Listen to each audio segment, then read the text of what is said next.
Martial Peak, Kabanata 4,005. Tingnan kong maglakas loob ako. Sa kumikislap na liwanag ng kandila sa bulwagan, ang boses ni Yang Kai ay nakakapanghinayang, nagiging lamig na tumagos sa puso at isipan ng Crimson Star Clan leaders. Ngayon lang naintindihan ng lahat kung ano ang ibig sabihin ni Yang Kai nang sabihin niyang ang una. Ang femme fatale ang unang sumalakay kay Yang Kai at ang unang napatay. Dahil nagkaroon ng una, magkakaroon ng pangalawa. Sa isang magaan na klang at sparks na lumilipad, ang figure ni Ganhong ay lumitaw sa tabi ni Yang Kai na parang multo, ang kurbadong talon sa kanyang kamay ay tahimik na lumalas.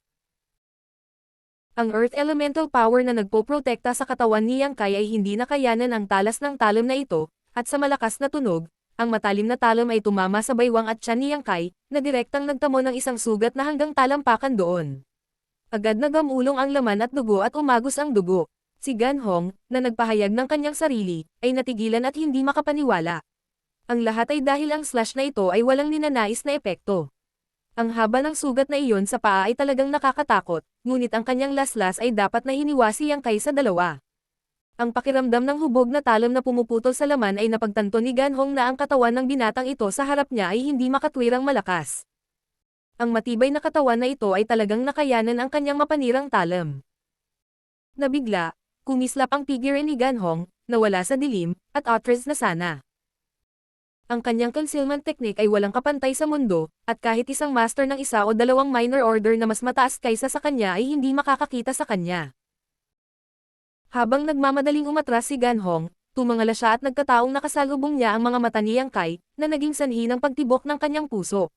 Nakita niya ang isang gininto ang vertical slit na lumitaw sa kaliwang mata ni Yang Kai, tulad ng pupil ng ahas, na nagdulot ng takot sa mga tao. Sa ilalim ng titig ng gininto ang patayong biyak na ito, hindi maiwasan ni Ganhong na maramdaman na walang mapagtatagwan. Sa susunod na sandali, ngumiti si Yang Kai sa kanya, itinaas ang kanyang kamay, at humawak ng mahabang sibat mula sa kawalan.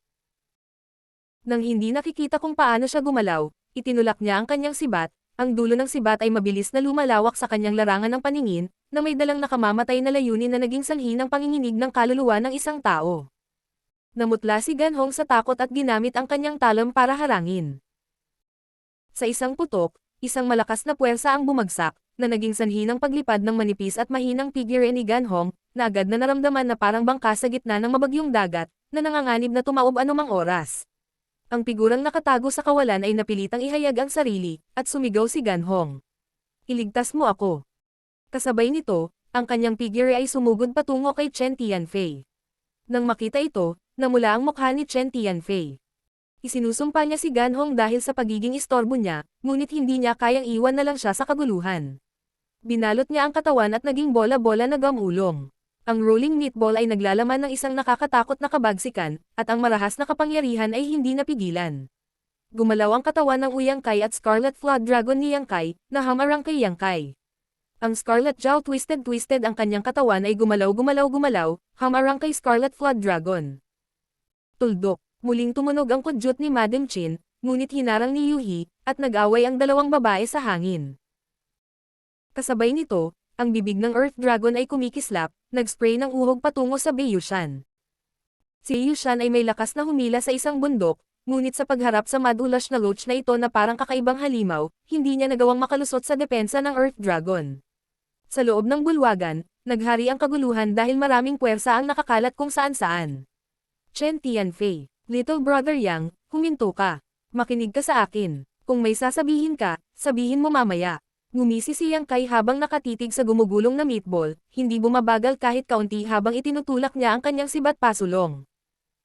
Sa itaas ng dulo ng kanyang sibat, isang itim na globo ang kumislap at isang nakakatakot na space principles ang bumungad. Sa isang boom, bumagsak ang kawalan, at pinalipad si Chen Tianfei.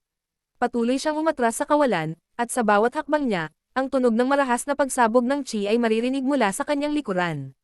Iyon ang tunog ng pagkawala ng enerhiya, at sa pag-atras niya, mabilis na lumiit ang malabola niyang katawan.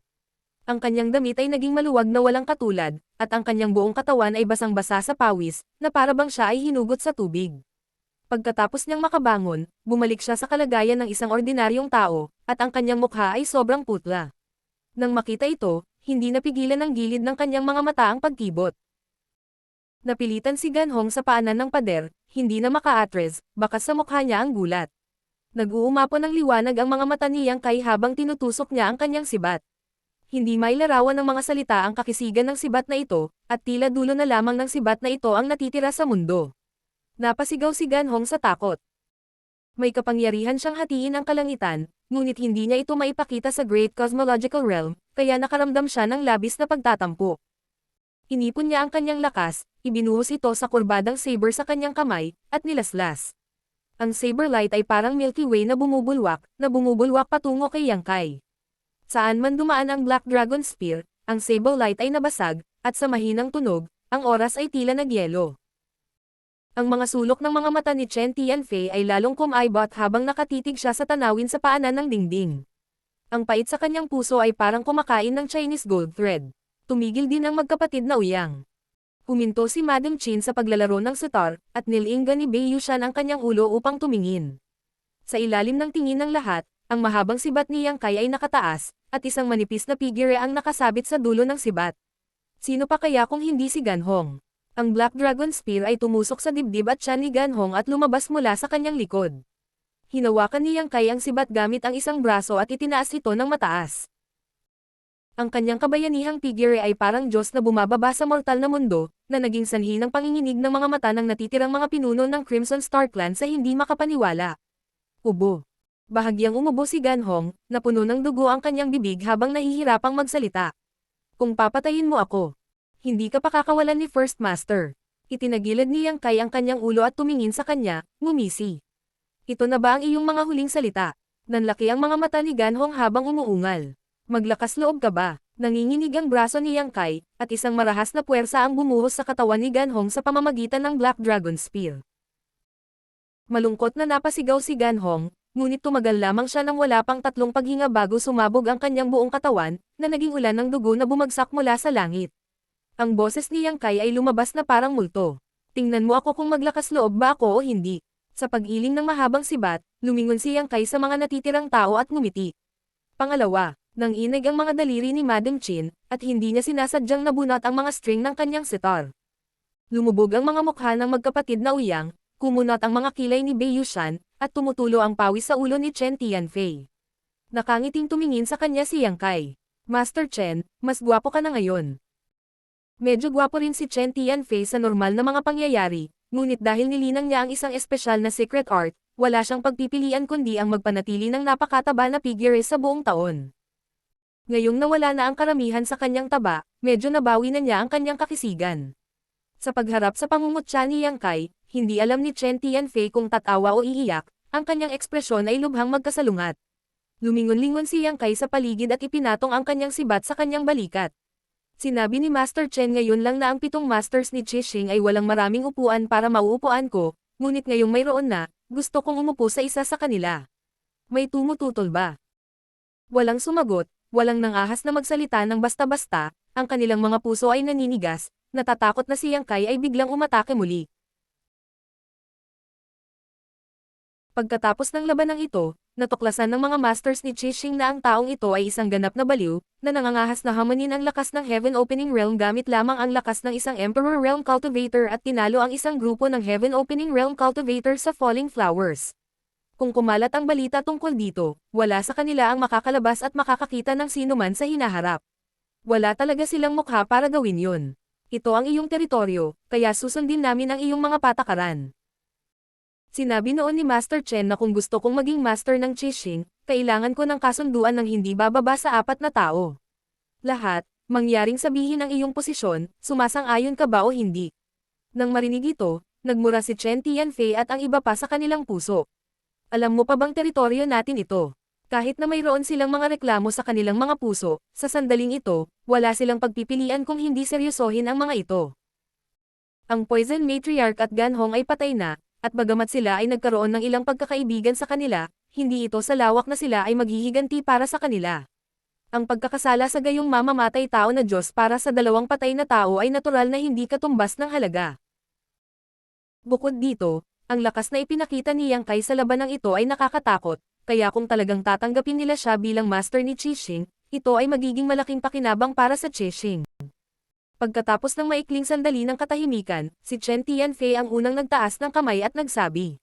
Sumasang-ayon ako. Umalangaw ang tunog ng scyther at ngumiti si Madam Chin. Sumasang-ayon din ako. Nagkatinginan ang magkapatid na uyang at bahagyang tumango. Nakatayo roon si Bei Yushan na nagkakamot ng ulo habang sinulyapan ang bangkay ng Poison Matriarch at sinabing. Kung gayon, sumasang-ayon din ako.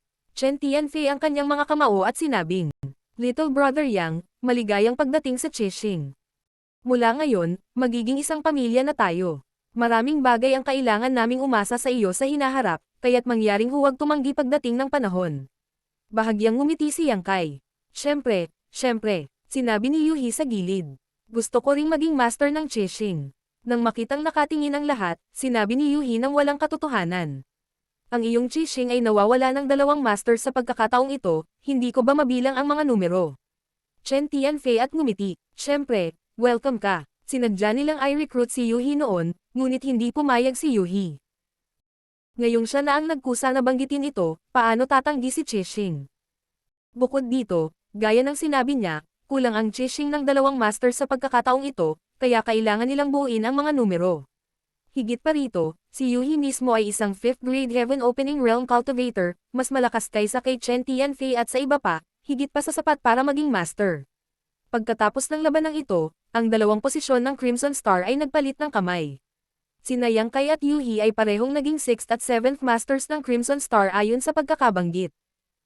Bagamat hindi ito isang masayang pagtatapos, wala itong gaanong epekto sa kabuuang lakas ni Chixing, sa kabaligtaran, ito ay talagang tumaas. Maaaring tanggapin ni Chen Tianfei at ng iba pa ang ganoong resulta.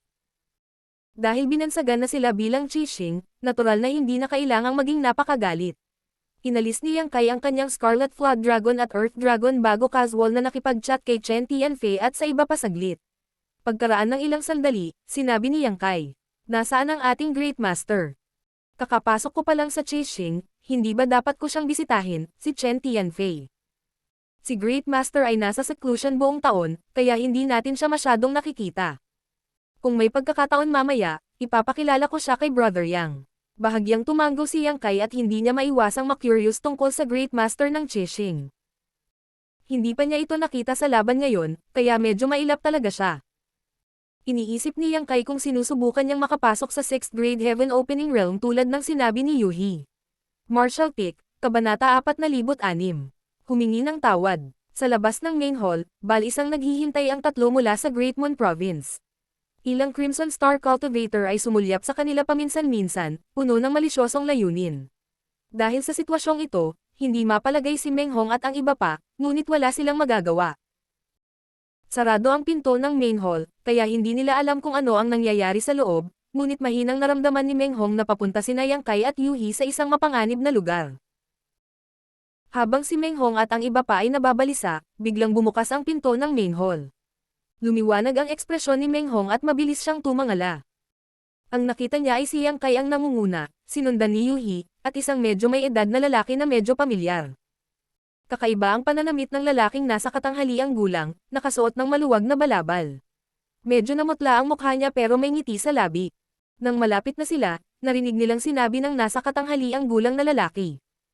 6th Master, 7th Master, mangyaring manatili sa bahay tuluyan ng ilang araw. Anumang mga kahilingan, mangyaring huwag mag-atubiling sabihin ang mga ito. Ipapaayos ko sila ng maayos ng mga tao. Nakangiting sabi ni Yang Kai. Kung gusto mo, walang espesyal na kahilingan. Sinabi ng nasa katanghaliang gulang na lalaki. Kung gayon ang Chen na ito ay mag-aayos nito ayon sa nakikita niyang angkop. Kung hindi ito nagustuhan ni 6th Elder at 7th Elder, magbabago ako. Salamat, Elder Chen. Bahagyang itinaas ni Yang Kai ang kanyang mga kamay. Ibinalik ng nasa katanghaliang gulang na lalaki ang kagandahang loob at sinabing, mag-ingat ka, hindi kita makikita sa labas. Tumango si Yang Kai at tinawag si Meng Hong at ang iba pa na sumunod, humakbang patungo sa inn. Matapos maglakad ng mahabang panahon, nagtanong si Meng Hong, Brother Yang, si Chen Tianfei ba iyon ay mula sa Crimson Star? Oo. Tumango si Yang Kai. Nagulat si Meng Hong. Paano siya naging ganyan? Hindi ba't mataba siyang tao noon? Kinagat ni Yuhi ang labi at nakangiting sabi. Siyempre binugbog siya. Sa pagkakataong ito ay malubhang nasugatan ang kanyang Yuan Chi. Hindi ko alam kung gaano katagal bago siya makabawi. Binugbog. Nagkatinginan ang mga tao mula sa Great Moon Province, iniisip na si Chen Tianfei ay binugbog ni Yuhi. Alam nila na tiyak na nagkaroon ng matinding labanan sa bulwagan ngayon lang. Kung hindi, hindi makikilala ni Chen Tianfei ang kanyang sarili. Ano ang nangyayari kay 6th Elder at 7th Elder? Naguguluhan na tanong ni Meng Hong. Sinabi ni Yang Kai, si Yuhi at ako ay magiging elders ng Crimson Star mula ngayon. Mga elder ng Crimson Star. Nagulat si Meng Hong. Narinig niya na si Yang Kai ay gustong maging Crimson Star's elders sa Yin, ngunit hindi niya inaasahan na ganoon kabilis ang mangyayari. Gayunpaman, ito ay isang magandang bagay para sa kanila. Sina Yang Kai at Yuhi ay maaaring magbigay sa kanila. Hindi napigilan ni Meng Hong na mapabuntong hininga sa paghanga. Sa pagtingin kay Yang Kai, isang Emperor Realm Master na pumasok sa Crimson Star, at iniisip ang kanyang sarili, hindi niya kayang hawakan ang babaeng mahal niya at sa halip ay itinapon niya ang sarili sa mga bisig ng ibang lalaki, hindi napigilan ni Meng Hong ang pakiramdam, medyo malungkot. Si Yang Kai ay elder sa Crimson Star. Pagbalik sa inn, si Zhou Xingchen ay hindi na matagpuan at ang inn ay desyerto. Ang innkeeper ay nakaupo sa likod ng counter, naaawa sa kanyang sarili, ngunit nang makita niyang si Yang Kai at ang iba pa ay nakabalik na buhay, hindi niya maiwasang imulat ang kanyang mga mata. Pagkatapos manirahan, si Yuhi ay hindi na natili sa kanyang sariling silid ngunit sa halip ay tumakbo papunta kay Yang Kai, naupo sa mesa, at tinitigan siya na may galit na tingin sa kanyang mukha. Masyadong tamad si Yang Kai para bigyan siya ng pansin. Medyo baliw ang babaeng ito, kaya minabuti na lang na huwag siyang guluhin. Gayunpaman, may isang bagay na bahagyang ikinabahala ni Yang Kai at hindi naiwasang magtanong. Hindi ba't 7 lang ang elder sa Crimson Star? Ngunit nakita ko ang 7 sa pangunahing bulwagan noon, kasama ang unang elder. Hindi ba na magiging 8? Sina Chen Tianfei, Bei Yushan, ang Uyang Brothers, at Madam Qin, na naging 5. Kasama sina Gan Hong at ang Poison Matriarch, na pinatay ni Yang Kai, na gumawa ng 7. Kinagat ni Yuhi ang labi niya at ngumit. Ang Brother Uyang ay palaging magkasama, kaya mabibilang lang siya bilang isa. Naunawaan ni Yang Kai at naghagis ng Dragon Blood Pill sa kanyang bibig at ipinikit ang kanyang mga mata upang pinuhin ito. May itatanong ako sa'yo. Biglang tumalikod si Yuhi at umupo sa gilid ng kama, nababalot ng masarap na halimuyak, ang kanyang magagandang mata ay nakatingin kay Yang Kai. Ano? Binuksan ni Yang Kai ang kanyang mga mata at tumingin sa kanya. Sinabi ni Yuhi, na-condensed mo na ba ang Earth Element Power? Oo, tulad ng inaasahan. Bahagyang napabuntong hininga si Yuhi. Dati, nang makita niyang lumitaw ang Earth Element Power ni Yang Kai sa main hall, nahulaan na niya. Ngayon, kakakumpirma niya lang. Nasa Crouching Dragon Mountain ba ito? Napaisip si Yuhi. Sa loob lamang ng 20 kakaibang araw sa Crouching Dragon Mountain, nagkaroon si Yang Kai ng pagkakataong i-condense ang Earth Element Power. Kaya lang hindi niya maintindihan kung ano ang nasa Crouching Dragon Mountain. Bakit mo ito tinatanong? Kumunat ang noo ni Yang Kai. 7th grade. Hindi sinagot ni Yuhi ang tanong at tinitigan siya. Ipinikit ni Yang Kai ang kanyang mga mata at tinatamad na magsabi pa. Napabuntong hininga si Yuhi. Mukhang hindi ka nakinig sa sinabi ko kanina. Alam mo bang naguhukay ka ng sarili mong libingan? Malungkot na sinabi ni Yang Kai. Kung mayroon kang sasabihin, sabihin mo ito ng malinaw. Pinagsasama-sama ko lang ang 5 elements power. Paano iyon naghuhukay ng sarili kong libingan? Ibinuka ni Yuhi ang kanyang bibig at ilang beses na nag-alinlangan bago lumingon at sinabing. Kapag wala ka sa Great Cosmological Realm, maaari mong tanungin sila Nero. Kung gusto niyang sabihin sa iyo, sasabihin niya sa iyo. Kung hindi niya gusto kong sabihin sa iyo, maaari kang lumapit sa akin. Iniba niya ang paksa at seryosong sinabi. Sasabihin ko ang parehong bagay muli. Huwag ipaalam sa iba na na-condensed mo ang 7th grade Heaven Opening Force. Kung hindi, walang sino man sa 3,000 mundo ang makakapagligtas sa iyong buhay, kahit sila Nero. Pagkasabi niyo ay lumabas siya ng kwarto na medyo nawalan ng gana. Kumunat ang noo ni Yang Kai. Sinabi sa kanya ni Yuhi ang tungkol dito sa huling pagkakataon, ngunit hindi niya ito sinabi ng malinaw. Parang may nakatagong kahulugan dito. Dahil dito, si Yang Kai ay puno ng pagdududa. Hindi niya alam kung paano niya hinuhukay ang sarili niyang libingan. Inisip lang ni Yuhi na na-condensed niya ang 7th grade Heaven Opening Force. Kung alam niya na na-condensed niya ang kapangyarihan sa itaas ng 7th grade, malamang na mababaliw siya. Bagamat hindi lubos na nagtiwala si Yang Kai kay Yuhi, naramdaman niyang wala itong masamang intensyon sa kanya. Tila noong siya ay nasa labas ng Great Cosmological Realm, kailangan talaga niyang humanap ng pagkakataong magtanong sa Lady Boss. Napakataas ng kahusayan ng Chishing. Sa loob lamang ng 2 araw, naayos na ni Chen Tianfei ang lahat. Personal siyang pumunta sa inn at inakay sina Yang Kai at Yuhi sa mansyon. Pagkatapos ng lahat, sila ang 6th at 7th masters ni Chishing. Masisira ang reputasyon ni Chishing kung patuloy silang mananatili sa inn. Ang mansyon ay sumasakop sa isang malaking lugar, at ang lokasyon nito ay medyo maganda rin. Hindi ito mababa sa mga mansyon ng ibang mga masters. Pinamunuan niya sina Yang Kai at Yuhi sa paligid ng mansyon at ipinakilala sa kanila ang sitwasyon dito. Ilang sandali pa ay nakarating na sila sa isang side hall. Ang mga bisita at host ay umupo sa kanilang mga upuan, at isang alilang babae ang naghain ng tsaa. Nakangiting umupo si Chen Tianfei sa yulunan ng mesa. Kontento na ba kayong dalawa sa pag-aayos sa mansyon na ito? Kung hindi kayo kontento, sabihin mo lang dito Chen na ito at hahayaan ko silang mag-adjust. Pagkatapos ng 2 araw na hindi nakita, tila tumaba ang lalaking ito. Nang umiti siya, kumikislap ang taba ng mukha niya, tumanggaw si Yang Kai at sinabing, "Si Master Chen ay maalalahanin. Hindi mo kailangang problemayan ang iyong sarili." Para sa kanya, ang mansyon na ito ay isang tirahan lamang, kaya natural na hindi na kailangang pagukulan ito ng labis na pansin. Sinabi ni Chen Tianfei, mabuti iyan. Pagkatapos magsalita, bahagya siyang umubo at pumalakpak. Pasok ka. Agad na pumasok ang 2 tao mula sa pinto, isang lalaki at isang babae. Lumakad ang lalaki na nakapikit. Si Zhou Xingchen iyon, na ang paa ay nabali ni Yang Kai noon. Malamang na nakainom siya ng ilang mga table tas sa nakalipas na 2 araw, kung hindi ay hindi na maghihilom ng ganoon kabilis ang kanyang pinsala. Nang makita niya si Zhou Xingchen, si Meng Hong, na nakatayo sa gilid, ay hindi nag-react, ngunit pagkatapos makita ang hitsura ng babae, hindi maiwasang maging komplikado ang ekspresyon ni Meng Hong. Ang babae ay nakakagulat na si Chen Yu. Sunod-sunod na pumasok ang dalawa. Si Zhou Xingchen ay may nakamamanghang ngiti sa kanyang mukha, habang si Chen Yu ay nakatingin sa kanyang paanan. Natatakpan ng buhok na nakasabit sa harap ng kanyang dibdib ang kanyang mukha, kaya hindi alam kung anong uri ng ekspresyon ang mayroon siya sa sandaling ito.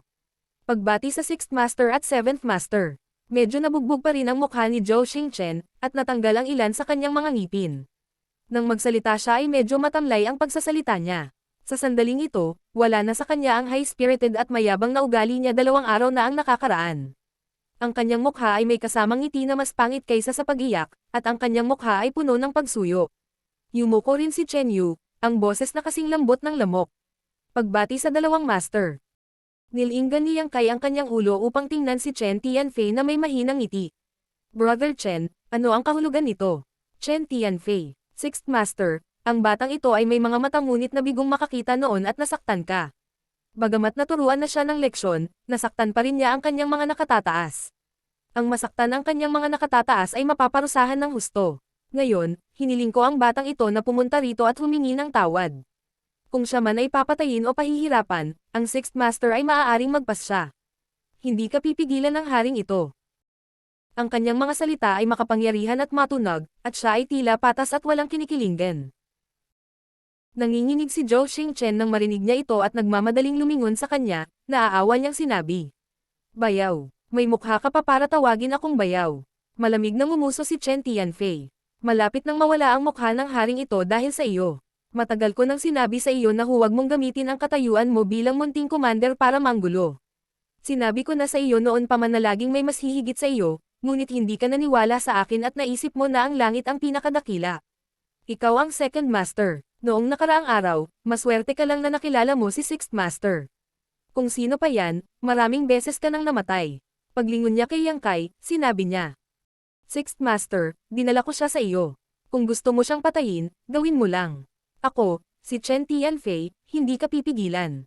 Pagkasabi nito ay nakapikit pa talaga siya, parang wala sa paningin, wala sa isip. Si Zhou Xingchen ay natakot. Nang makitang hindi niya maasahan si Chen Tianfei, nakaluhod lamang siya sa lupa at nagmakaawa kay Yang Kai. 6th Master, mangyaring iligtas ang aking buhay. Ang hamak na ito ay nabulag ng kasakiman at nasaktan ang 6th Master. Ang hamak na ito ay karapat-dapat sa 1,000 kamatayan. Hindi na ako mangangahas na gawin ito muli. 6th Master, mangyaring iligtas ang aking buhay. Habang nagsasalita siya, umuubo siya at yumuko na parang hinihimas ang bawang. Pagkatapos ng ilang kautaw, dumudugo ang kanyang ulo. Tiningnan siya ni Yang Kai nang walang pakialam. Pagkaraan ng ilang sandali, sinabi niya, Commander Zhao, walang awa yan sa pagitan mo at sa akin. Kahit na mayroon man, ito ay naayos noong nakaraang araw. Sinaktan mo ang haring ito, kaya nabali ang iyong binti ng haring ito. Tawagan natin ito parehas. Kung gusto mong mabuhay, hindi ako ang nagmamakaawa ka. Nagulat si Zhou Xingchen nang marinig niya ito, ngunit mabilis siyang nag-react. Nilinggan niya ang kanyang ulo upang tingnan si Meng Hong at pinisil ang isang malungkot na ngiti. Brother Meng. Martial Peak, Kabanata 4007. Taiyi Soul Cleansing Water.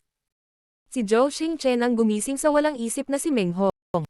Itinaas niya ang kanyang ulo at nakita si Zhou Xingchen na nakatingin sa kanya na may nakakaawa at nagsusumamong mukha. Hindi niya maiwasang isipin kung paano ipinamalas sa kanya ng taong ito ang lakas niya noong nakaraang araw. Ilang sandali, napuno ng halo-halong damdamin ang kanyang puso. Alam na binibigyan siya ni Yang Kai ng pagkakataong maghiganti, hindi niya maiwasang tumingin sa kanya ng may pasasalamat. Gayunpaman, hindi ang kanyang sariling lakas ang nagpababa ng ulo ni Zhou Xingchen, ngunit ito ay isang katotohanan na ang kanyang pinakamamahal na babae ay yamakap sa kanyang sarili sa kanyang mga bisig. Paano magkakaroon ng mood si Meng Hong na mabigla sa kanya? Ang ekspresyon sa kanyang mukha ay walang pakialam, at ang kanyang interes ay nawala. Takot na sinabi ni Zhou Xingchen. Brother Meng, dahil sa maraming beses kitang tinulungan noon, hinihiling ko kay Brother Meng na iligtas ako. Alam ko ang aking mga pagkakamali, hindi na ako mangangahas na gawin ito muli. Hindi pa rin umimik si Meng Hong. Nakatingin lang ito sa kanya ng walang pakialam, parang nanunood ng nakakatawang performance ng clown. Ang dalawang disipulo ng Great Mon Province ay napuno ng matuwid na galit. Lumapit ang isa sa kanila at bumuwelo. Walang hiya, walang kabuluhan ang pagtawag mo ng brother sa brother namin, pero gumamit ka ng maruming pandaraya sa likod niya para akitin ang babae ni brother. Ngayon mukha ka pang humingi ng awa. Ibinaling niya ang kanyang ulo at sumigaw sa mahinang boses. Brother, hayaan mo akong patayin siya. Si Zhou Xingchen ay namutla sa takot. Bago pumunta dito, sinabi sa kanya ni Chen Tianfei na kung siya ay mabuhay o mamatay sa pagkakataong ito ay depende sa kanyang sariling swerte. Hindi niya kayang masaktan ang bagong sixth leader sa lahat. Dati, sa pangunahing bulwagan, pinatay niya mag-isa ang Poison Lady at Gan Hong. Kung talagang nagalit siya sa kanya, si Chen Tianfei mismo ay hindi mapoprotektahan ang kanyang sarili. Kung hindi dahil dito, bakit susundan ni Zhou Xingchen si Chen Tianfei na pumunta rito para humingi ng tawad? Kung ang kabilang partido ay gagawa ng hakbang sa oras na ito, maaaring hindi siya maasahan ng kanyang bayaw. Alam na ang kanyang buhay at kamatayan ay nasa mga kamay ni Meng Hong, si Zhou Xingchen ay walang pakialam sa kanyang mukha at nagmamadaling sinabi. Brother Meng, ito ay isang hindi pagkakaunawaan. Kami ni Miss Chen Yu ay inosente. Walang nangyari. Kung hindi ka naniniwala sa akin, maaari mo siyang tanungin. Ibinaling niya ang kanyang ulo upang tingnan si Chen Yu. Ibinaba lamang ni Chen Yu ang kanyang ulo, bahagyang nanginginig ang kanyang katawan. Nag-aalalang sinabi ni Zhou Xingchen. Brother Meng, dinala ko si Miss Chen Yu dito ngayon at ibinalik siya sa iyo. Magpanggap tayo na walang nangyari, maaari ba? Tumahimik ka.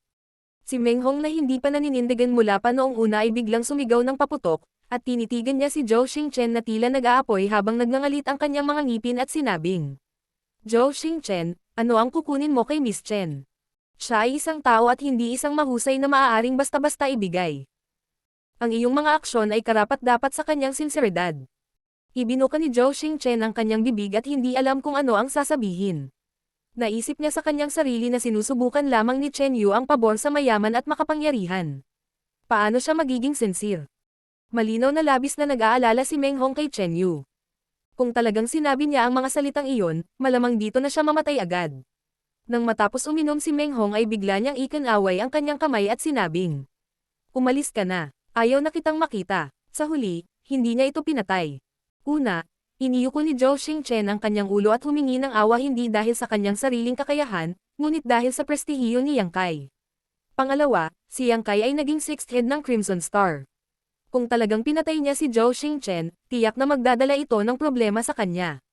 Kahit papaano, tiyak na magiging masama ang pakikitungo niya kay Chen Tianfei. Bagamat mukhang maganda ang sinabi niya noon, kung talagang papatayin niya si Zhou Xingchen sa harap niya, tiyak na hindi siya matutuwa. Tuwang-tuwa si Zhou Xingchen nang marinig niya ito at sumilay ang isang ngiti sa mukha niyang nabugbog. Maraming salamat, Brother Meng, maraming salamat, Brother Meng. Pagkatapos ay bumaling siya kay Yang Kai at sinabing, maraming salamat, Sixth Master. Bakit hindi ka pa umaalis? Sinipa siya ni Chen Tianfei sa lupa. Hindi man lang nag-abalang tumayo si Zhou Xingchen at mabilis na tumakbo palabas. Pagkatapos makaligtas sa isang sakuna, siya ay nasa mabuting kalooban. Pagkaalis niya, tanging si Chen Yu lang ang nananatiling nakatayo doon ng mag-isa, at siya ay lubos na kapansin-pansin. Ang kanyang orihinal na maislan at magandang mukha ay mapatla sa sandaling ito, at ang kanyang maselang figure ay bahagyang nanginginig. Hindi alam kung natatakot siya o nahihiya na ipakita ang kanyang mukha. Sinulyapan siya ni Meng Hong at bahagyang bumantong hininga, ngunit hindi ito nagsalita. Itinaas niya lamang ang kanyang mga kamay kay Yang Kai at tumalikod para umalis. Nakita ito ni Chen Tianfei at tumawa, kinuyam ang kanyang mga kamao at sinabing, "Sixth Master, Seventh Master, itong Chen na ito ay may mga bagay pa na dapat asikasuhin at aalis muna siya. Nag-iwan ako ng ilang tao sa bahay na ito para magamit mo. Kung may hiling ka, sabihin mo lang sa kanila. Mag-iingat ka, hindi kita makikita sa labas." Iminuwestro ni Yang Kai ang kanyang kamay. Tumanggo si Chen Tianfei at tumayo para umalis. Pagkaalis ni Chen Tianfei, lumingon si Yu He kay Chen Yu, na nakatayo sa ibaba na nakayuko, at tinanong si Yang Kai. "Paano natin ito haharapin?" Inilibot ni Yang Kai ang kanyang mga mata. Paano niya malalaman kung paano ito haharapin? Dapat ay si Meng Hong ang magsasalita, ngunit ang taong ito ay umalis ng walang sabi-sabi, nag-iwan ng napakahirap na problema dito. Paano makialam si Yang Kai? "Ipaubaya ko sa iyo ang pagpapasya," sabi ni Yang Kai bago tumalikod at umalis. Sa panloob na patio, nag-iisa si Meng Hong sa tabi ng lawa, tahimik na nakatingin sa mga isda na lumalangoy sa malinaw na tubig sa ibaba. Sa hindi kalayuan, dalawang disipulo ng Great Moon Province ang nakatayo doon na may mga mukha na nag-aalala, nakatingin sa likod ni Meng Hong. Nakarinig ng mga yabag, lumingon sila at nakita si Yang Kai. Bumulong ang isa sa kanila. "Brother Yang, magiging okay ba si brother?" Ang isa pang disipulo ng Great Moon State ay nag-aalala rin. "Narinig ko na sinabi ng mga tao na ang pagiging problemado ng pag-ibig ay malamang na mauwi sa mga demonyo sa loob. Makakaya kaya ni brother ang hadlang na ito?" Galit na sinabi ng disipulo ng Great Moon Province na unang nagsalita. "Dapat ngayon lang natin pinatay ang asong iyon at tinapos ang lahat ng gulo. Ano ang silbi ng pag-iingat ng gayong mapang-uyam na babae? Naistorbo niya ang estado ng pag-iisip ni brother ng walang kabuluhan." Sabi ng isa pang disipulo. "Alam mo kung gaano siya kagusto ni brother. Kung papatayin mo talaga siya, si brother ay mahuhulog sa iyo. Kung gayon ano ang dapat nating gawin?" Hindi nakaimik si Yang Kai. "Huwag kayong mag-away, pupunta ako at titingnan." Ang dalawang disipulo ng Great Moon Province ay tumingin kay Yang Kai na para bang siya ang kanilang tagapagligtas. "Brother Yang, dapat mong hikayatin si brother." Hindi nagkomento si Yang Kai. Hindi siya pumayag sa ganitong bagay ng padalos-dalos. Ang paibig ang pinakamahirap intindihin. Kinailangan pa ring umasa ni Meng Hong sa kanyang sarili. Pagdating sa ganitong bagay, kahit anong sabihin ng iba, walang kwenta. Lumapit si Yang Kai sa tabi ni Meng Hong at tumingin sa kanya. Sa kanyang pagtataka, medyo maganda ang ekspresyon ni Meng Hong, hindi kasing sama ng kanyang inaakala. Bago makapagsalita si Yang Kai, sinabi ni Meng Hong, "Brother Yang, nag-aalala ka ba sa akin?" Nakangiting sabi ni Yang Kai. "Natatakot ang iyong dalawang junior brothers na magkaroon ka ng mga panloob na demonyo." Bahagyang ngumiti si Meng Hong at sinabing, "Hindi iyon ang kaso. Bagamat gusto ko si Yuir, gumawa siya ng sarili niyang pagpili. Hindi kami nakatadhana na magkasama. Nalulungkot lang ako para sa kanya. Hindi siya marunong manghusga, mga tao at tuluyang iniwan. Iyon din ang kanyang sariling pagpipilian." Bahagyang tumanggo si Meng Hong. "Oo, ang ups and downs ng buhay ay parang isda sa lawa. Pagkatapos ng paikot-ikot, hindi pa rin tayo makakaalis sa mga tanikala na iyon." Pagkatapos ng ilang sandali ng katahimikan, sinabi ni Meng Hong, "Brother Yang, gusto kong maging mas malakas." Lumingon sa kanya si Yang Kai. Sa landas ng paglilinang, lahat ay naglalakad sa landas ng pagiging mas malakas. Lumingon si Meng Hong, nag-aapoy ang mga mata. "Gusto kong maging mas malakas." Kumunat ang noo ni Yang Kai. Alam niya na bagamat casual na sinabi ni Meng Hong, may epekto pa rin sa kanya ang bagay ni Chen Yu. Kung hindi, paano siya magkakaroon ng ganoong pag-iisip? Pagkatapos lamang magdusa ng mga pag-urong at suntok ay magkakaroon ng higit na pagnanais para sa kapangyarihan. Walang heaven opening realm sa Great Cosmological Realm. Kung gusto mong maging mas malakas, maaari mo lamang ipagpatuloy ang pag-condense ng kapangyarihan ng Yin at Yang at 5 elements. Kapag umalis ka sa Great Cosmological Realm, maaari kang sumulong sa Heaven Opening Realm. Isang magandang boses ang narinig. Si Yu He ang naglalakad at nakatayo sa tabi ni Yang Kai. Isang hibla ng buhok ang natangay ng hangin at nagkalat sa pisngi ni Yang Kai. Tinabi ni Yang Kai ang kanyang buhok at tumanggo. Maraming Heaven Opening talent sa Great Cosmological Realm. Dapat nilang matugunan ang mga pangangailangan ni Brother Meng. "Brother Meng, anong grade ang nakondense mo?" Sabi ni Meng Hong. "Ikatlong baitang." Naunawaan ni Yang Kai. Kung tutusin, ang Great Moon Province ay hindi isang napakalakas na puwersa. Sina Wei Kei at Tao Rongfang, na nakilala niya noon, ay parehong third-grade Heaven Opening Realm. Bilang panganay alagad ng Great Moon Province, natural para kay Meng Hong na paikliin ang third grade. Akala ko sapat na ang third grade, ngunit ngayon tila ang third grade Heaven Opening Realm ay isa lamang nobody sa 3,000 mundo. Gusto kong makamit ang high grade. Sumimangot si Yang Kai. Pero Brother Meng, kung hindi ako nagkakamali, dapat ay nag-condensed mo na ang ilang uri ng Heaven Opening Power. Bilang pinakamatandang disipulo ng Great Moon Province, kaya niya hindi palaging manatili sa Emperor Realm. Tiyak na na-condense niya ang higit sa 3 uri ng Heaven Opening Power sa kanyang selyo. Dahil nailagay na ang pundasyon, maaari lamang siyang magpatuloy pasulong. Walang lingon likod. Tumanggo si Meng Hong. Oo, nakapag-condense na ako ng 4 na uri ng kapangyarihan. Kung gayon, ano ang tungkol sa iyo? Natarante si Yang Kai. Si Yuhi, sa kabilang banda, ay tila may naisip. Bahagyang nagbago ang kanyang ekspresyon. Tai Divine Purifying Water. Si Meng Hong ay mataimtim na tumanggo. Sa isang pitik ng kanyang kamay ay may lumabas na bote ng jade sa kanyang palad. Ang bote ay tila na puno ng kung anong likido. Nang inalag niya ito, narinig ang tunog ng likido. Nililigawan mo si kamatayan. Ang ekspresyon ni Yuhi ay sobrang solemna. Ano ang Tai Divine Purifying Water? Blanko na tanong ni Yang Kai. Sinabi ni Yuhi. Alam mo rin na upang makamit ang Heaven Opening Realm, kailangan ng isang tao na paikliin ang kapangyarihan ng Yin, Yang, at 5 elements sa selyo upang lumikha ng isang maliit na mundo sa katawan ng isang tao. Sa pamamagitan lamang ng pagkakaroon ng kapangyarihan ng mundo ay maaaring makamit ng isang tao ang Heaven Opening Realm. Kapag ang cultivator ay pumili ng isang tiyak na grado ng Heaven Opening Power, hindi ito madaling mabago. Bukod dito, ang huling pamumulaklak ng kapangyarihan ng Yin, Yang, at 5 elements ay malapit na nauugnay sa kapangyarihan ng pinakamababang grado. Halimbawa, kung i-condense niya ang kapangyarihan sa third grade, kung ang isa sa kanila ay second grade, kung gayon ang Heaven Opening na kanyang natamo ay magiging second grade. Hindi ito magbabago kahit na ang 6 na iba ay third grade. Tumanggo si Yang Kai. Alam ko ito. Ang proseso ng pagkamit ng Heaven Opening Realm ay parang pagpuno sa isang kahoy na bar aisles ng tubig. Maaari lamang itong punan sa posisyon ng pinakamaikling tabla. Nagpatuloy si, ngunit palaging may ilang tao sa mundong ito na hindi nasisiyahan sa grado ng Yin, Yang, at 5 elements na kanilang pinagsasama at inilatag. Paano nila ito mababago kung gusto nila? Hindi mapigilan ni Yang Kai na sumimangot. Hindi ba pwedeng palitan ng kusa? Sa madaling salita, pwede pa rin baguhin. Mataimtim na tumanggo si Yuhi. Sa pag-asa sa Tai Divine Purifying Water na ito, may pagkakataon na mapalitan ito. Matapos itong ubusin, ang Yin, Yang, at 5 elements sa selyo ay aalisin. Kung ang isang tao ay makakaligtas, ito ay magbibigay sa isa ng pagkakataong magsimula uli. Mataas ba ang panganib? Nag-aalalang tanong ni Yang Kai. Ngayon lang niya naintindihan ang binabalak ni Meng Hong. Malinaw na gusto niyang ubusin itong Tai Divine Purifying Water para magsimulang muli. Martial Peak, Kabanata 4008.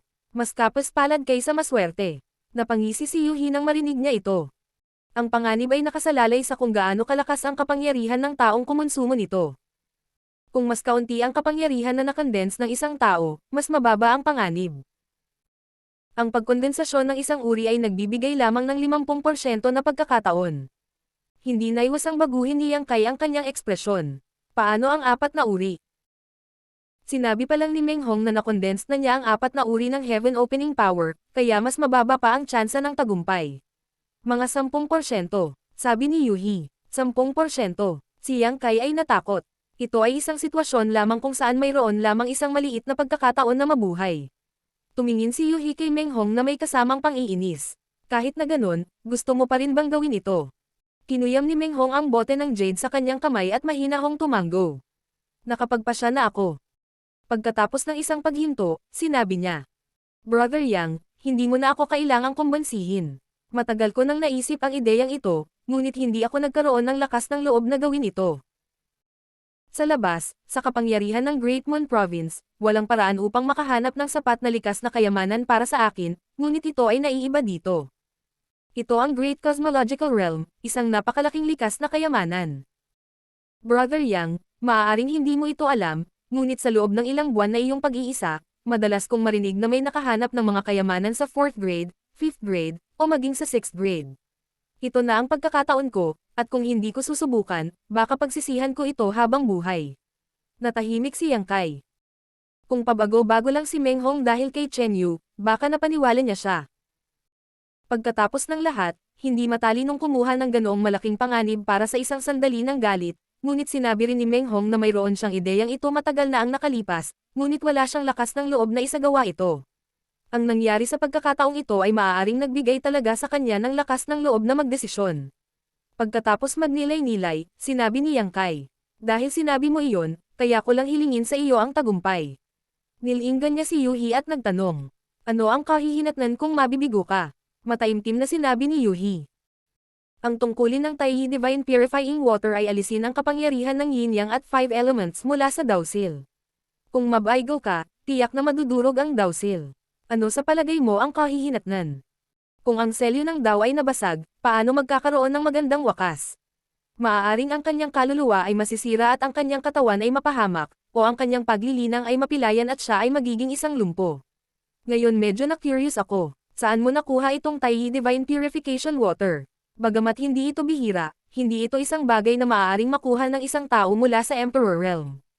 Ang bahaging ito lamang ng Taiyi Pure Divine Water ay maihahambing sa isang bahagi ng material na 5th grade. Napasimangot si Yuhi. Ang mga materyales sa 5th grade ay nagkakahalaga ng hindi bababa sa 1.5 milyong heaven opening pills. Ang gayong kayamanan ay tiyak na hindi maliit na bilang para sa isang puwersa tulad ng Great Moon Province. Nang marinig ito ni Meng Hong, ngumiti siya at sinabing, matagal na, noong nakaraan, nakuha ko ito nang nagkataon sa panahon ng isang karanasang pagsasanay. Iningatan ko ito at hindi ko na kayang ibenta, iniisip na maaaring dumating ang araw na ito. Mula dito, makikita na ang pagnanais ni Meng Hong na bumalik dito ay hindi isang kapritsyo, ngunit isang kaisipan na nasa isip niya para sa isang matagal na panahon. Tumanggo si Yang Kai at sinabing, dahil nakagawa ng ganoong desisyon si Brother Meng, hindi na ako magsasalita pa. Kung may maitutulong ako sa iyo, mangyaring huwag mag-atubiling magtanong. Ngumisi si Yuhi, wala kang magagawa kundi maghanap ng tahimik na lugar para sa kanya. Sabi ni Meng Hong, Brother Yang, mangyaring ilihim ang bagay na ito para sa dalawa kong junior brothers. Kung magtagumpay ang usaping ito, ako mismo ang magpapaliwanag sa kanila. Kung hindi, Brother Yang, pakisuyong sunugin ang aking katawan at ibigay ang aking bangkay sa aking dalawang junior brothers para ibalik sa Great Moon Province. Malinaw na walang gaanong tiwala si Meng Hong sa kanyang sarili dahil nag-aayos na siya para sa kanyang libing. Gusto siyang hikayatin ni Yang Kai, ngunit hindi niya alam kung paano ito sasabihin. Kung siya ang nasa kalagayan ni Meng Hong, ano ang gagawin niya kung magkakaroon siya ng ganoong pagkakataon? Kahit na alam niyang maliit lang ang pagkakataong mabuhay, magpapatuloy pa rin siya. Kailan ito magsisimula? Tanong ni Yang Kai. Sinabi ni Meng Hong, walang oras na tulad ng kasalukuyan. Gawin natin ngayon. Siya ay napakabilis at mapagpasyahan. Nakahanap lamang si Yang Kai ng isang tahimik na sikretong silid para sa kanya at nag-set up ng isang formasayon kasama si Yuhi upang maiwasan siyang magambala sa isang kritikal na sandali. Hindi alam ng dalawang disipulo ng Great Moon Province kung bakit biglang pumasok si Meng Hong sa pag-iisa. Inisip lang nila na dahil iyon sa bagay ni Chen Yu, kaya mas lalo nilang kinaiinisan si Chen Yu. Sa labas ng secret room, abala sina Yang Kai at Yuhi, at inabot sila ng isang napakaraming pagsisikap na ayusin ang lahat. Nakatitig sa sikretong silid, mahinang bamantong hininga si Yuhi. Huwag kang mag-alala, wala itong silbi. Ilalabas ang resulta sa loob ng 3 hanggang 5 araw, at hindi hihigit sa kalahating buwan. Tumanggo si Yang Kai at sinabing, sana maging maayos ang lahat para sa kanya. Bigla siyang may naisip at nagtanong. Ano ang ginawa mo sa Chen Yu? Sabi ni Yuhi, kung mananatili siya, maaari ba natin siyang itaboy? Isa lang siyang mahinang babae. Kung itataboy natin siya, kakainin siya ng iba sa loob ng ilang araw. Tumawa si Yang Kai, mabait ka, malamig na ngumuso si Yuhi. Makikita mo rin na may nararamdaman pa rin si Meng Hong para kay Chen Yu. Kung talagang itataboy natin siya, paano magaan ang loob ni Meng Hong? Iwanan siya dito at hayaang si Meng Hong na mismo ang humarap sa kanya. Tumanggo si Yang Kai, mabuti ang ginawa mo. Ngumiti si Yuhi at yumuko. Salamat, Young Master, sa iyong papuri. Ano ang nangyayari sa iyo? Pinisil ni Yang Kai ang kanyang manggas at umalis habang nasa likod ang kanyang mga kamay, nakangiti siyang iniwan ni Yuhi sa likod niya. Bago umalis si Chen Tianfei, sinabi niyang iniwan niya ang ilang tao sa mansyon para makinig sa kanyang mga utos. hindi nagtagal ay nakilala ni Yang Kai ang pinuno ng mga taong ito, isang lalaki na nagngangalang Guo Ziyan. Si Yang Kai ay Crimson Star 6th Master na ngayon kung tutuusin, kaya hindi makatwiran para sa Crimson Star na hindi ilipat ang ilang tao sa kanya. Sa Crimson Star, si Guo Ziyan ay isa ring commander-level figure na may second-grade heaven opening cultivation. Ang kanyang lakas ay hindi masama. Kung ito ay nasa labas ng mundo, maaaring hindi man lang siya tumingin kay Yang Kai.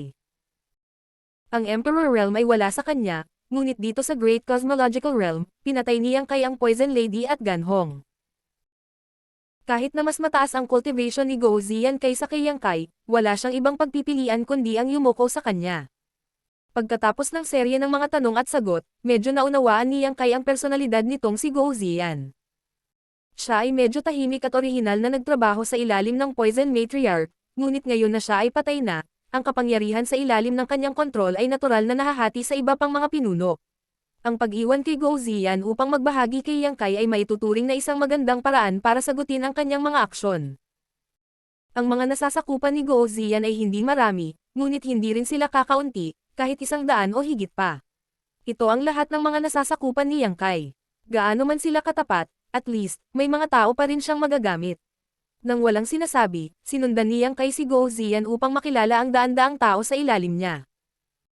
Ang dahilan kung bakit gustong pumasok ni Yang Kai sa Crimson Star at lumaban para sa posisyon ng Master ay dahil gusto niyang gamitin ang kapangyarihan ng Crimson Star para hanapin ang heaven opening materials na kailangan niya. Sa mas maraming tao, siya ay mas mahusay na kaalaman.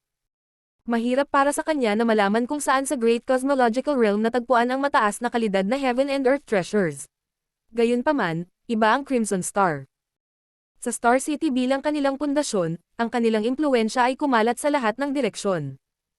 Kahit kaunting galaw ng hangin ay hindi maitago sa investigasyon ni Crimson Star. Ang Crimson Star ay isang medyo maluwag na organisasyon, at ang mga miyembro nito ay mula sa lahat ng antas ng pamumuhay. Ang kanilang lakas ay halo-halong din, at marami sa kanila ay hindi masupol. Nang marinig nila na ang bagong Sixth Master ay mula sa Emperor Realm, hindi na nila gaanong pinansin. Maluwag na nakatayo roon ang 100 o higit pang mga tao, ngunit si Yuhi, na sumunod sa kanila, ay pinahinti sila ng buong atensyon. Pagkatapos ng lahat, si Yuhi ay isang 5th grade heaven opening cultivator. Ang gayong tao ay maaaring ituring na isang dalubhasa sa 3,000 mundo. Ang sinumang cultivator ay likas na igalang ang malakas na lakas. Walang pakialam si Yang Kai. Pagkatapos ng ilang salita ng paghihikayat, hiniling niya kay Guo Ziyan na kunin ang 100 o higit pang mga tao para kumalat at maghanap ng impormasyon. Inutusan niya si Guo Ziyan na magulat kaagad kung mayroong anumang balita ng mataas na kalidad na langit at lupang kayamanan. Natural na sumangayon si Guo Ziyan. Naging mapayapa ang mga sumunod na araw. Si Yang Kai ay umiinom ng dragon blood pills araw-araw upang linisin ang kanyang dragon veins at maunawaan ang kapangyarihan ng wood and fire elements na nakondensed na niya. Dati, naintindihan niya ang isang dragon race na innate dragon technique mula sa Dragon Pearl, na nagparamdam kay Yang Kai na hindi pa niya nabubuo ang buong kapangyarihan ng wood and fire elements. Sa pagitan ng dalawang puwersang pinag-iba mula sa asensya ng Immortal Tree at ng Golden Crow True Fire, dapat niyang pangalagaan ang isang makapangyarihang divine technique. Kung matagumpay niyang mauunawaan ito, tiyak na lalakas ang kanyang lakas. Sa oras na iyon, magkakaroon siya ng mas maraming paraan upang harapin ang makapangyarihang mga kaaway. Araw-araw, pinupuntahan niya ang sitwasyon kay Meng Hong. Sa kasamaang palad, dahil si Meng Hong ay nasa pag-iisa, ang lihim na silid na kanyang tinutuluyan ay tahimik. Mayroong malaking hanay na nakaharang dito, kaya hindi alam ni Yang Kai kung ano ang nangyayari sa loob. Ang dalawang disipulo ng Great Moon Province ay hindi alam kung ano ang ginagawa ni Meng Hong, kaya hindi sila nagpakita ng labis na pag-aalala. Sa araw na ito, pumunta si Yang Kai sa lugar ng pag-iisa ni Meng Hong upang mag-imbestiga gaya ng dati. Gayunpaman, nakita niyang dumating na si Yuhi. Nagtama ang kanilang mga mata, at dahan-dahang umiling si Yuhi. Sumimangot si Yang Kai at sinabing, 8 araw na, napabuntong hininga si Yuhi ng bahagya. Natatakot akong tapos na siya. Wala bang paraan para tumulong? Sinabi ni Yuhi. Pagkatapos kunin ang Taiyi Divine Purification Water, kung siya ay mabuhay o mamatay ay nakasalalay sa kanyang sariling kakayahan. Ang mga tagalabas ay hindi maaaring makagambala sa lahat. Kahit na pumasok ka ngayon, may istorbo mo lamang siya. Nanatiling tahimik si Yang Kai. Dahil sinabi ni Yuhi, kahit gusto niyang tumulong, wala siyang magagawa. Maghintay pa tayo ng 2 araw. Kung hindi pa rin siya lalabas, ibig sabihin bagsak na siya. Sa oras na iyon, makokolekta lang natin ang bangkay niya. Hinaplos ni Yuhi ang buhok niya sa likod ng tenga niya. Nang matapos siyang magsalita, biglang naging seryoso ang ekspresyon ni Yang Kai habang nakatitig sa secret room na nasa harapan niya. Gamit ang kanyang divine sense, tila naramdaman niya ang ilang banayad na paggalaw na nagmumula sa loob ng lihim na silid. Malinaw na napansin din ito ni Yuhi at hinikat ang kanyang ulo para tingnan si Yang Kai nang may pagtataka. Maya-maya, dahan-dahang nagsara ang malaking hanay na nakaayos sa lihim na silid. Itinaas ni Yang Kai ang kanyang kilay at humakbang pasulong, binuksan ang pinto ng sikretong silid at nagmamadaling pumasok. Mahigpit na sumunod si Yuhi sa likod. Sa loob ng lihim na silid, isang malakas na amoy ng dugo ang pumuno sa hangin, at ang buong lihim na silid ay nagkagulo, na parang tinangay ng ilang marahas na puwersa. Sa gitna ng lihim na silid, isang figure ang nakaupo ng tahimik na naka-cross-legged na nakayuko ang ulo. Ang kanyang itim na buhok ay nakalugay at nakatikip sa kanyang mukha. Nasa sobrang miserableng kalagayan si Meng Hong sa sandaling ito. Puno ng bakas ng mga tuyong dugo ang buong katawan niya. Obviously, marami siyang naranasan. Bukod dito, ang kanyang aura ay napakahina kaya hindi masabi ni Yang Kai sa isang sulyap kung siya ay nagtagumpay o nabigo. Medyo nag-aalala, humakbang si Yang Kai, tumayo sa tapat ni Meng Hong, at mahinang tumawag. Brother Meng.